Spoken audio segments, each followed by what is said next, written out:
요한복음 19장 28절 30절, 요한복음 19장 28절에서부터 30절까지 말씀 앞에 나오죠. 우리 다 같이 함께 말씀 받겠습니다. 시작.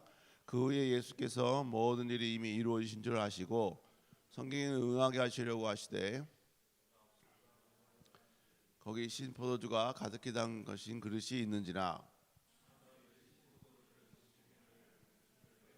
예수의 입에 대니 예수께서 신 포도주를 받으신 후에 이르시되 다 이루었다 하시고 고개를 숙이니 영혼이 떠나가시니라. 아멘. 오늘 복음의 전파 첫 번째입니다. 복음의 확장 첫 번째, 비참한 곳에서 복음이 완성되다. 비참한 곳에서 복음이 완성되다 라는 제목으로 함께 좀 말씀을 나누겠습니다. 오늘 본문은 주님의 인생에 있어서 가장 비참한 모습, 그리고 그 비참한 모습이 가장 비참한 장소에서 그리고 가장 비굴한 모습으로 진행되는 과정들을 오늘 본문은 우리에게 소개해주고 있습니다. 지금 오늘 본문이 기록된 상황은 바로 예수님께서 십자가에 못 박힌 그 상황 가운데 일어난 상황을 우리에게 좀 소개해주고 있죠. 그리고 오늘 본문은 예수님께서는 십자가에 못 박히신 이후에 꽤 오랜 시간이 지난 상황입니다. 심히 지쳐 계시고 그리고 눌려 있는 그런 상황 가운데 오늘 본문의 내용을 요한은 우리에게 기록해 주고 있는 것이죠. 그러면 첫 번째로 도대체 십자가 형벌은 어떤 의미가 있는가? 여러분, 십자가는 그 당시 로마 사람들에게 있어서는 사형제도였습니다. 그것도 아주 잔인무도한 흉악범에게만 내리는 그러한 형벌이었죠. 그래서 이 흉악범은 그냥 죽여서는 안 된다. 죽을 때까지 그 모든 고통을 다 느끼게 하면서 죽여야 된다. 여러분, 그래서 언도 내린 것이 바로 이 십자가 형벌이었습니다. 그래서 로마 사람들은 로마 시민권이 있으면 아무리 극악무도해도 이 십자가형은 내리지 않았어요. 이방인들, 그 사람들에게 내렸던 사랑과 긍휼을 완전히 배제된, 인권을 완전히 앗아간 그러한 제도가 이 사형제도였습니다. 근데 이스라엘 백성들에게는 또 이 십자가형이 또 다른 의미였어요. 어떤 의미였느냐? 바로 성경은 나무에 달리면 그거는 저주를 받는다, 하늘 아래에 저주를 받는다라고 이야기하고 있습니다. 우리 한번 갈라디아 3장 13절 읽어볼까요? 시작. 우리를 위하여. 자, 본문에 보니까 뭐라, 나무에 달린 자마다 저주 아래 있다라고 이야기하고 있죠. 당시 십자가는 여러분 잘 알다시피 나무로 만들어졌습니다. 그래서 못을 박아서 사람을 거기에 매달았죠. 그러니까 주님이 십자가에 달리셨다라는 것은 뭘 의미하느냐? 지금 저주 아래 있다라는 의미인 것이죠. 그러면 저주 아래 있다면 어떤 저주죠? 이건 신명기에 보면 또 다시 나옵니다. 신명기 21장 23절 읽어볼까요? 시작. 그날에 장사하여 내 하나님 여호와께서 내게 기업으로 주신 땅을 더럽히지 말라. 나무에 달린 자는 하나님께 저주를 받았습니다. 자, 본문에 보니까 나무에 달리면 하나님의 저주를 받았다는 거예요. 그러니까 갈라디아서에서 여러분 나무에 달린 자마다 저주를 받았다 그랬는데 그 저주는 어떤 저주냐? 신명기에서 바로 하나님께 저주를 받은 것이다라고 이야기하고 있는 것입니다. 그러니까 지금 나무 십자가에 달리신 그 주님은 지금 로마 사람들뿐만 아니라 모든 사람들에게도 그런 대접을 받고 있고, 더불어서 모든 이스라엘 백성들에게도 저 사람은 바로 지금 하나님의 저주를 받고 있는 것이다. 여러분, 그렇게 비참한 모습으로 십자가에 달려 계신다는 것입니다. 그러면 왜 주님은 나무 십자가에 달리셨습니까? 주님이 십자가에 달리신 이유가 뭐냐 이거예요. 여러분, 로마의 입장에서 보면 예수님은 지금 정치적으로 희생당한 거예요. 희생당합니다. 왜냐하면 로마 총독 본디오 빌라도는 예수님이 죄가 없다는 걸 알았습니다. 알았음에도 불구하고 여러분, 나무 십자가에 달리지 않으면, 나무 십자가 달리라고 선언하지 않으면 내란을 일으키겠다라는 이 대제사장과 서기관들의 이 요구에 의해서 본디오 빌라도가 어쩔 수 없이 십자가형을 선언하게 됩니다. 또 이스라엘이라는 배경으로 보면 또 예수님은 종교적으로 희생을 당한 것이죠. 주님은 항상 종교 지도자들에게 공격을 당했습니다. 그런데 백성들이 예수님을 막 인정하니까, 근데 그렇게 백성들에게 인정받던 예수님이 여러분 지금 계속 서기관과 바리새인들 또 대제사장들을 계속해서 공격하니까, 여러분 이들은 예수님을 죽이는 방법밖에 없어. 자기들이 살려고 예수님을 죽이는 방법밖에 없었거든요. 그래서 결국 그들은 예수님을 그냥도 아닌 굳이 나무 십자가에 매달게 하는 그런 형벌을 받게 한 것입니다. 자, 그러면 지금 제가 여러분에게 나무 십자가 달린 것은 로마 사람들의 관점과 그리고 이스라엘 백성들의 관점으로 말씀을 드렸어요. 지금 두 가지 전부 다. 그러면 그것이 가장 맞는 해석인가? 여러분 그렇지 않죠. 우리가 봐야 될 건 뭐냐면 로마 사람의 입장, 이스라엘 백성의 입장뿐만 아니라 하나님의 입장에서도 봐야 돼요. 하나님 입장에서 예수님이 십자가에 달리신 그 의미가 무엇인가 이 말입니다. 오늘 지금부터 예수님의 하나님의 입장에서 십자가의 의미를 다시 한번 좀 보길 원합니다. 오늘 주님은 십자가에 달리시면서 총 7마디를 하셨습니다. 그 7마디 가운데 주님의 십자가에 달리신 그 목적, 그 이유를 고백한 내용들이 몇 가지가 있습니다. 그 중에 하나가 오늘 6번째 고백입니다. 우리 요한복음 19장 30절 한번 읽어볼까요? 시작. 자, 본문에 보니까 예수님이 뭐라고 말씀하셔요? 다 이루었다라고 말씀하시죠. 그러니까 지금 주님은 이 다 이루었다라는 이 표현은요, 예수님이 십자가에 왜 달리셨는지, 달리심으로 인하여서 어떤 역할을 했는지를 전부 다 함축적으로 고백하는 내용이 바로 다 이루었다라는 이 고백입니다.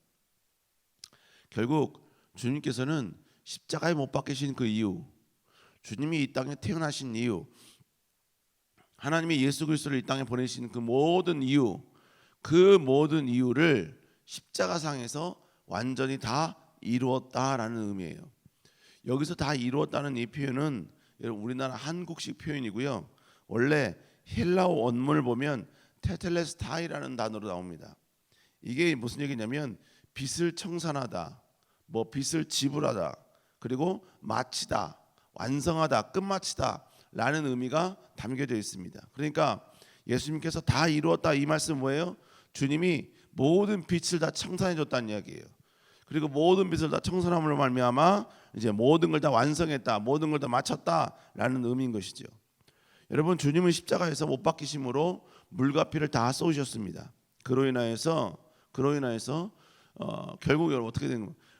우리는 원래 지옥에 들어갈 수밖에 없는 그러한 운명을 가지고 태어났는데, 여러분 예수님께서 우리의 모든 죄를 다 담당하시고 우리가 지옥에 들어갈 수밖에 없는 그 모든 죄들을 예수님이 다 담당하셨기 때문에 예수님께서는 우리의 죄를 담당하신 그 대가를 치르셔야만 했습니다.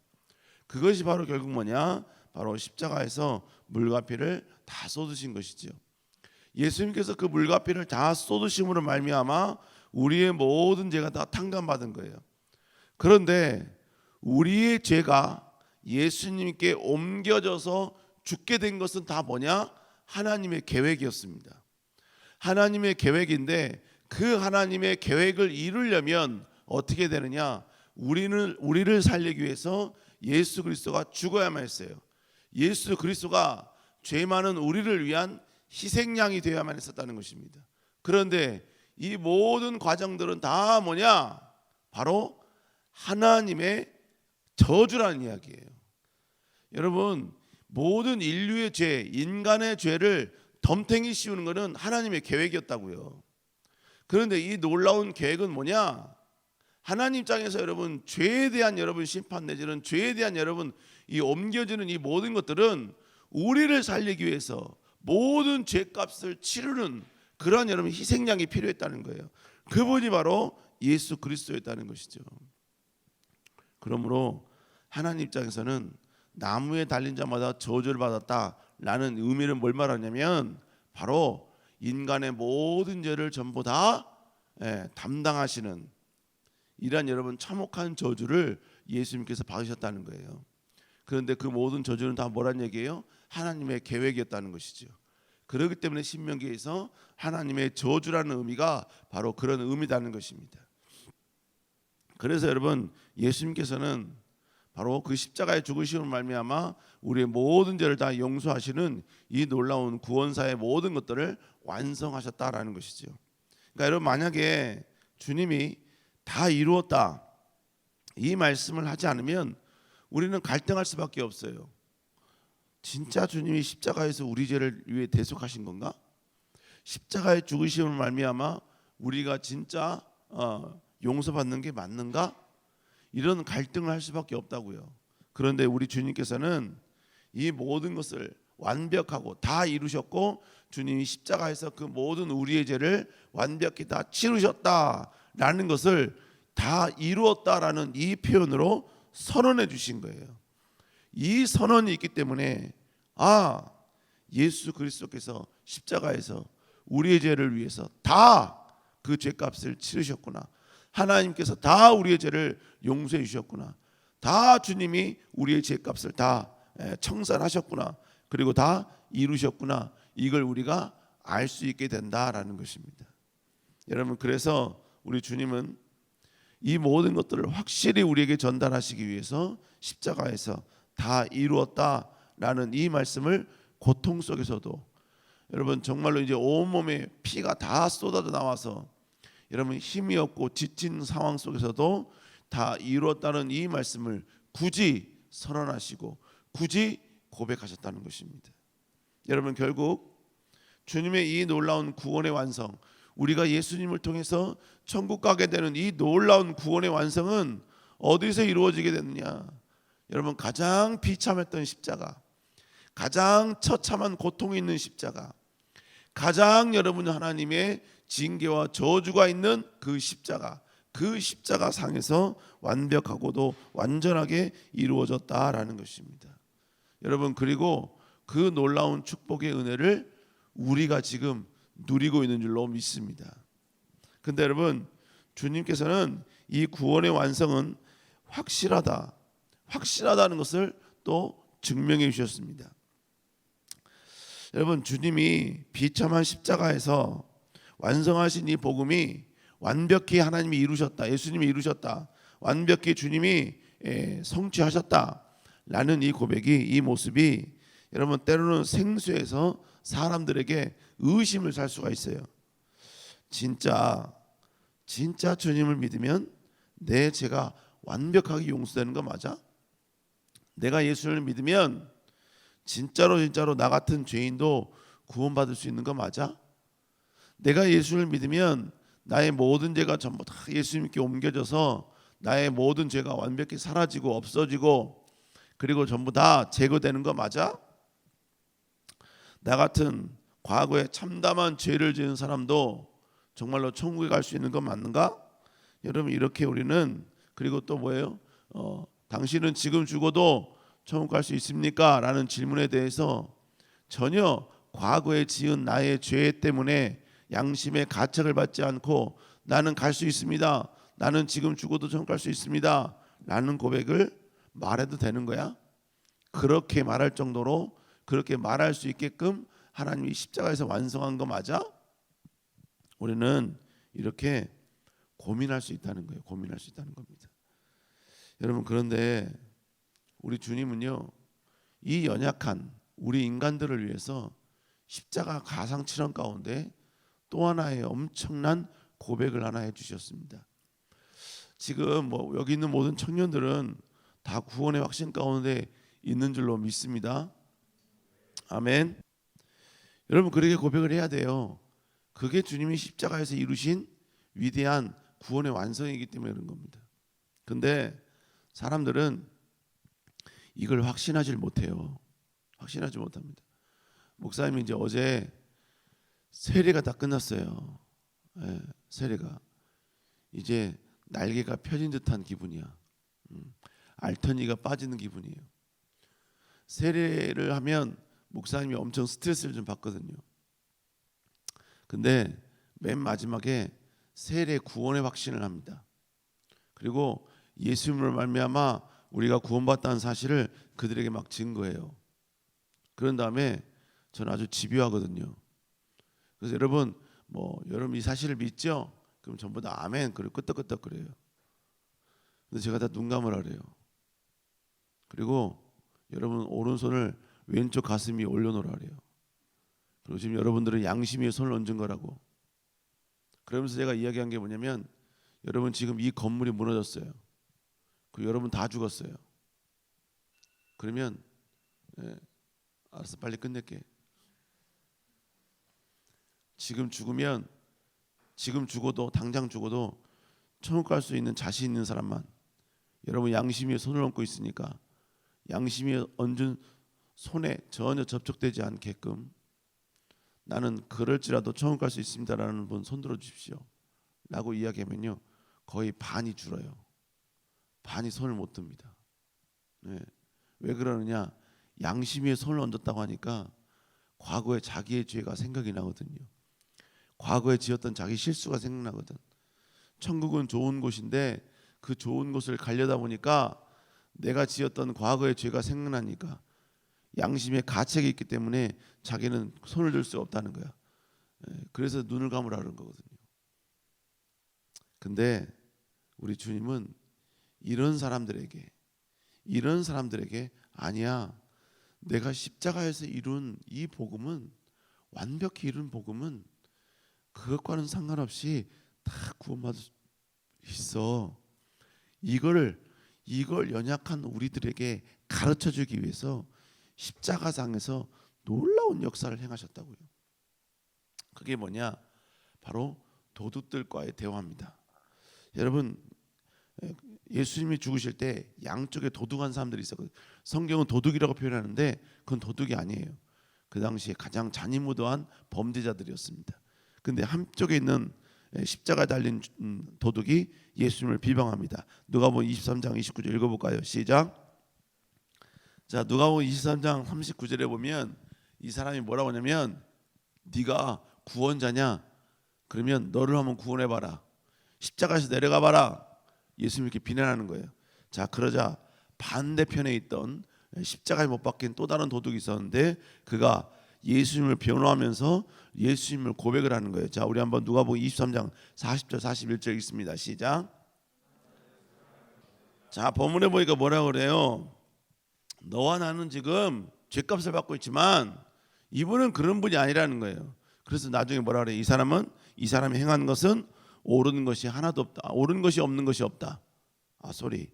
옳지 않은 것이 없다. 무슨 얘기예요? 이분은 무조건 옳다는 얘기죠. 다른 말을 뭘 말하는 거예요? 이분은 죄가 없으신 분이라는 얘기예요. 죄가 없어요. 여러분, 죄가 없다는 고백은 인간에게 할 수 있는 고백이 아니에요. 신이기 때문에 가능한 겁니다. 그러니까 결국 이 짧은 고백이긴 하지만 지금 이 사람은 예수 그리스도를 하나님의 아들로 인정하고 있는 거예요. 하나님의 아들로 고백하고 있는 것입니다. 여러분, 이 고백 이후에 그는 주님께 마지막 죽기 직전에 이런 고백을 하죠. 42절 시작. 이르시되 예수여, 여러분 당신의 나라가 임할 때 나를 기억하옵소서. 이게 무슨 얘기예요? 지금 이 사람은 예수 그리스도의 나라가 임한다는 사실을 알고 있는 거예요. 하나님의 나라가 임한다는 걸 알고 있는 거예요. 그리고 그때 구원해 주실 분은 오직 예수 그리스도 한 분이라는 걸 알고 있는 거예요. 여러분, 성경은 이 사람이 어떻게 예수 그리스도가 하나님의 아들이시고 그리고 구원자이시며 그리고 우리를 심판할 수 있는 사람이라는 이 지식이 어디로부터 왔는지 성경은 침묵합니다. 그러나 여러분, 이 사람도 여러분 이스라엘 전역을 여러분 도둑질하고 살인하고 여러분 여러 가지 범죄를 저지르면서 무리 속에서 예수님의 메시지를 들었던 것 같아요. 예수님이 선포했던 그 메시지를 들었던 것 같아요. 그 메시지를 들으면서 이분이 비록 범죄자이긴 하지만 여러분, 그는 예수 그리스도를 나의 구주로 영접을 한 거예요. 그런데 그래서 여러분 잡혀서 십자가에 매달려 있는데 자기가 예수 그리스도를 믿고 있는 그분이 지금 옆에 십자가에 매달려 있는 거예요. 그러자 그는 여러분요, 예수님을 비방하는 그 또 다른 범죄자를 꾸짖으면서 이분은 하나님의 아들이시고 구원자이시고 하나님의 나라를 임하게 하실 분이고 여러분 우리를 구원하실 분인 것을 지금 고백하고 있다는 것입니다. 그래서 그가 하나님 나라가 임할 때 나를 기억하옵소서. 이 말이 뭐예요? 주님, 나도 천국 가고 싶습니다. 이 고백이에요. 근데 주님께서 뭐라고 말씀하셨습니까? 자, 우리 한번 누가복음 24장 43절 읽어볼까요? 시작.